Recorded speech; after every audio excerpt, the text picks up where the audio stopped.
Hi Mark, my name is Wayne, Tu Xuanwei.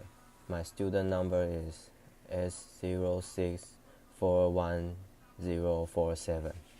Today, and I'm a freshman in and I am a freshman major in English. Today I'm going to read Why You Should Define Your Fears Instead of Your Goals by Ferriss. So this happy pic of me was taken in 1999. I was a senior in college, and it was right after a dance practice. I was really happy, and I remember exactly where I was about a week and a half later. I was sitting in the back of my used minivan in a campus parking lot when I decided I was going to commit suicide. I went from deciding to full-blown planning very quickly, and I came this close to the edge of the precipice. It's the closest I've ever come, and the only reason I took my finger off the trigger was thanks to a few lucky coincidences. And after the fact, that's what scared me the most, the element of chance. So I became very methodical about testing different ways that I could manage my ups and downs, which has proven to be a good investment. Deaths. Many normal people might have, say, 6 to 10 major depressive episodes in their lives. I have bipolar depression. It runs in my family. I've had 50 plus at this point, and I've learned a lot. I've had a lot of at-bats, many rounds in the ring with darkness, taking good notes. So I thought rather than get up and give any type of recipe for success or highlight reel, I would share my recipe for avoiding self-destruction and certainly self-paralysis. And the tool I found, which has proven to be the most reliable safety net for emotional freefall, is actually the same tool that has helped me to make my best business decisions. But that is secondary, and it is stoicism. That sounds boring. Laughter. You might think of spark, or it might conjure an image like this. Laughter. A cow standing in the rain. It's not sad, it's not particularly happy, it's just an impassive creature taking whatever life sends its way. You might not think of the ultimate competitor, say Bill Belichick, head coach of the New England Patriots, who has the all-time NFL record for Super Bowl titles, and stoicism has spread like wildfire in the top of the NFL ranks as a means of mental toughness training in the last few years. You might not think of the founding fathers, Thomas Jefferson, John Adams, George Washington, to name but 3 students of stoicism. George Washington actually had a play about a stoic. This was Cato, a tragedy, performed for his troops at Valley Forge to keep them motivated. So why would people of action focus so much on an ancient philosophy? This seems very academic. I would encourage you to think about Stoicism a little bit friendly as an operating system for thriving in high-stress environments, for making better decisions, and it all started here, kind of on a porch. So around 300 BC in Athens, someone named Zeno of Citium taught many lectures walking around a painted porch, a stoa, that later became Stoicism. And in the Greco-Roman world, people used Stoicism as a comprehensive system for doing many things, but for our purpose. Chief among them was training yourself to separate what you can control from what you cannot control, and then doing exercises to focus exclusively on the former. This decreases emotional reactivity, which can be a superpower. Conversely, let's say you're a quarterback. You miss a pass. You get furious with yourself. That could cost you a game. If you're a CEO and you fly off the handle at a very valued employee because of a minor infraction, that could cost you the employee. If you're a college student who say is in a downward spiral and you feel helpless and hopeless, unabated,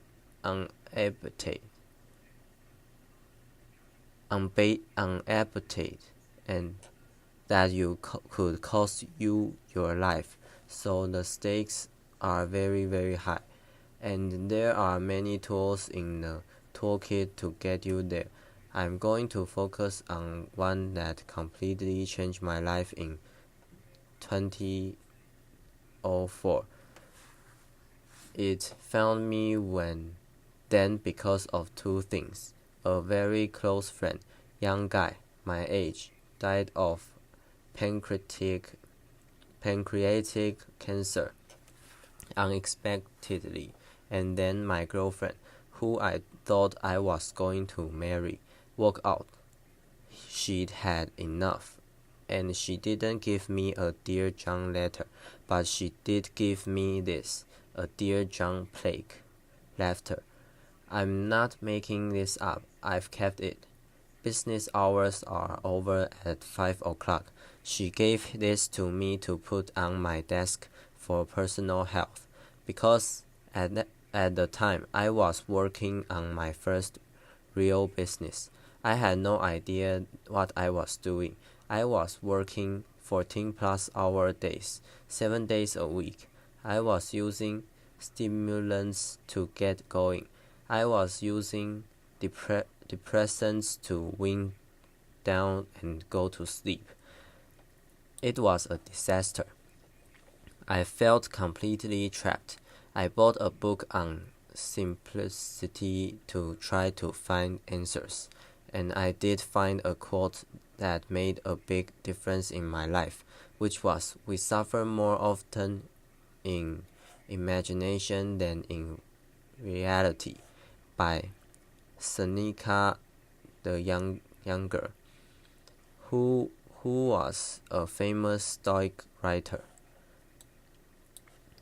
That took me to his letters, which took me to the exercise, premeditatio malorum, which means the premeditation of evils. In simple terms, this is visualizing the worst-case scenarios in detail that you fear, preventing you from taking action, so that you can take action to overcome that paralysis. My problem was monkey mind, super loud, very incessant. Just thinking my way through problems doesn't work. I needed to capture my thoughts on paper, so I created a written exercise that I call fear setting, like goal setting for myself. It consists of 3 pages. Super simple. The first page is right here. What if I? This is whatever you fear, whatever is causing you anxiety, whatever you're putting off. It could be asking someone out, ending a relationship, asking for a promotion, quitting a job, starting a company. It could be anything. For me, it was taking my first vacation in 4 years and stepping away from my business for a month to go to London, where I could stay in a friend's room for free, to either remove myself as a bottleneck in the business or shut it down. In the first column, define. You're writing down all of the worst things you can imagine happening if you take that step. You want 10 to 20. I won't go through all of them, but I'll give you 2 examples. One was, I'll go to London. It'll be rainy. I'll get depressed. The whole thing will be huge waste of time. Number 2, I'll miss a letter from the IRS and I'll get audited or raided or shut down or some such. And then you go to the prevent column. In that column, you write down the answer to what could I do to prevent each of these bullets from happening, or at the very least, decrease the likelihood even a little bit. So for getting depressed in London, I could take a portable blue light with me and use it for 15 minutes in the morning. I knew that I helped stave off depressive episodes. For the IRS bit, I could change the mailing address on file with the IRS, so the paperwork would go to my accountant instead of to my UPS address. Easy peasy. Then we go to repair. So if the worst case scenarios happen, what would you do to repair the damage even a little bit? Or who could you ask for help? So in the first case, London, well, I could fork over some money, fly to Spain, get some sun, undo the damage if I got into a funk. In the case of missing a letter from the IRS, I could call a friend who is a lawyer or ask, say, a professor of law what they could recommend, who I should talk to, how had people handled this in the past. So one question to keep in mind as you're doing this first page is, has anyone else in the history of time less intelligent or less driven figured this out? Chances are the answer is yes. Laughter. The second page is simple. What might be the benefits of an attempt or a partial success? You can see we're playing up the fears and really taking a conservative to look at the upside. So if you attempted whatever you're considering, might you build confidence, develop skills emotionally, financially, otherwise? What might be the benefits of, say, a base hit? Spend 10 to 15 minutes on this. Page 3. This might be the most important, so don't skip it. The cost of inaction. Humans are very good at considering what might go wrong if we try something new, say ask for a raise. What we don't often consider is the atrocious cost of the status quo, not changing anything. So you should ask yourself, if I avoid this action or decision, and actions and decisions like it, what might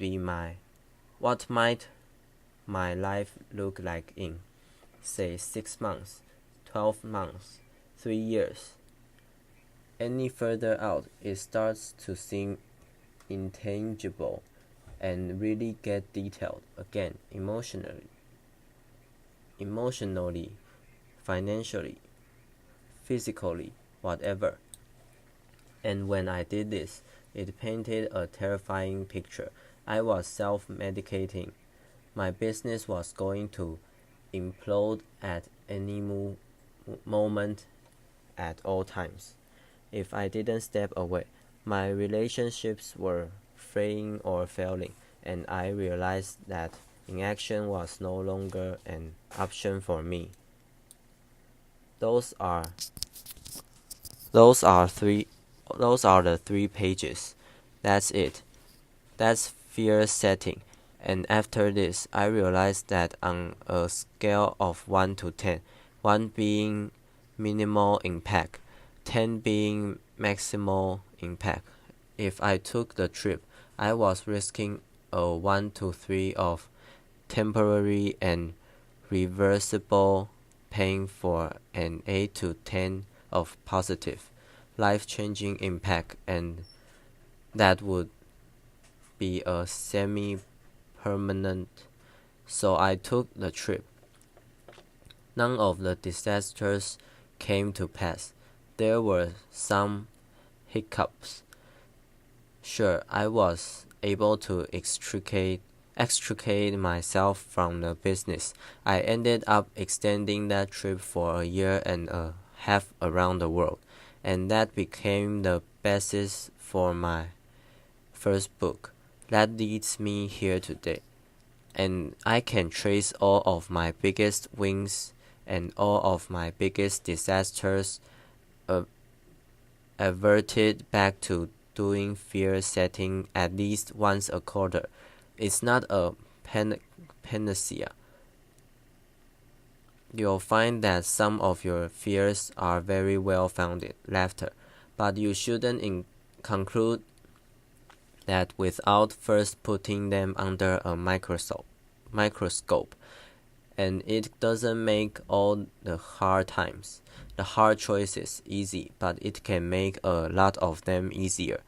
I'd like to close with a profile of one of my favorite modern-day Stoic. This is Jerzy Gregorek. He is a 4-time world champion in Olympic weightlifting, political refugee, published poet, 62 years old. He can still kick my ass and probably most asses in this room. He's an impressive guy. I spent a lot of time on his porch, asking life and training advice. He was part of the Solidarity in Poland, which was a non-violent movement for social change that was violently suppressed by the government. He lost his career as a firefighter. Then his mentor, a priest, was kidnapped, tortured, killed, and thrown into a river. He was then threatened. He and his wife had to flee Poland, bounce from country to country until they landed in the US with next to nothing, sleeping on floors. He now lives in Woodside, California, in a very nice place, and of the 10,000 plus people I've met in my life, I would put him in the top 10 in terms of success and happiness. and there's a punchline coming, so pay attention. I sent him a text a few weeks ago asking him had he ever read any Stoic philosophy, and he replied with 2 pages of text. This is very unlike him. He is a terse dude. Laughter. And not only was he familiar with Stoicism, but he pointed out for all of his most important decisions, his inflection points, when he stood up for his principles and ethics. Now how he had used Stoicism and something akin to fear setting, which blew my mind, and he closed with 2 things. Number 1, he couldn't imagine any life more beautiful than that of a Stoic, and that was his mantra, which he applies to everything, and you can apply to everything. Easy choices, hard life. Hard choices, easy life. The hard choices, what we most fear doing, asking, saying, these are very often exactly what we most need to do, and the biggest challenges and problems we face will never be solved with comfortable conversations, whether it's in your own head or with other people. So I encourage you to ask yourselves, where in your lives right now might defining your fears be more important than defining your goals, keeping in mind all the while the words of Seneca. We suffer more often in imagine than in reality. Thank you very much. Applause. Thank you, Mark.